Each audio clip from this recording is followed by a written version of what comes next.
Yo everyone! So for today's video is padulong namin sa SM Mall, Icolan, Davao City kay para sa recital sa ako ang anak. So karon namin diri sa taxi.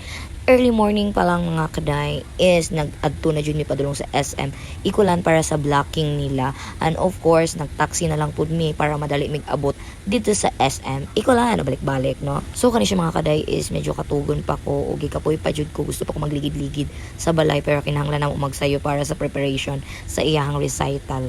So now for today's video, gusto ko sabayan ko ninyo mga kaday para sa ato ang celebration sa ilang recital.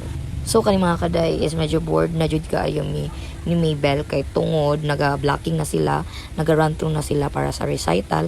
Tapos kaming duha nagatan-aw lang ni sumura na among papel diri magtan-aw while naga-blocking ang ato ang mga dancers. Good thing mga kaday kay naatay dance workshop diri sa Turil kung asa pwede ta magpa-enroll sa ato ang mga bata sa ilahang dance o preparation pud sa ilahang recital.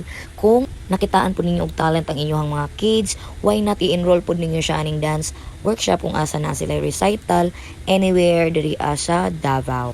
So kaning dance workshop sa mga kids nato mga kaday is na-vlog na pud nako ni siya sa previous content nako.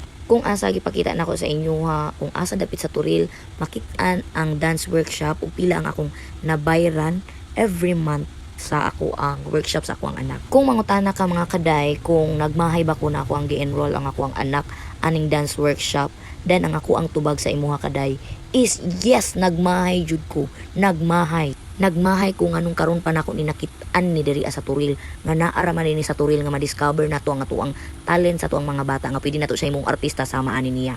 Feel pa kay sa kuang anak ang iyang pagpasok-paso with all the babay-babay pa jud ang iyang drama. Good thing ani mga kaday no kay ma-develop jud ang self-confidence sa tuang mga bata pag abot sa stage performance. So nag-opening salvo dayon ang tuang mga dancers ug kuinaam ako sa likod. Dili kay nako maklaro ang mga bata pero of course kay supportive man kay ko nga inahan, video kung todo video lang gyud ang ako ang drama doon sa side. Wala ko nagsuko mga ka-driver, naglagot jud kaning mga sigig pataas-taas sa ilang mga cellphone, di na ako maklaro og asa kong anak.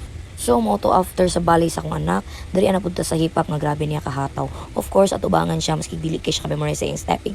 Hala sayaw kung sayaw lang gyapon akong Disney princess. Ug basig mo ingon mo mga kaday nga puro ra ni mga bata ni siya no. Napunti mga wang ani mga kaday nga nagapil-apil og sayaw. Sama ani nila na grabe yun nilang pole dance diri as a stage. Ug dili jud katuo mga kaday kay kung makita ninyo ang babae no murag kaedad na gyud siya sa ko ang mama nga namayapa na.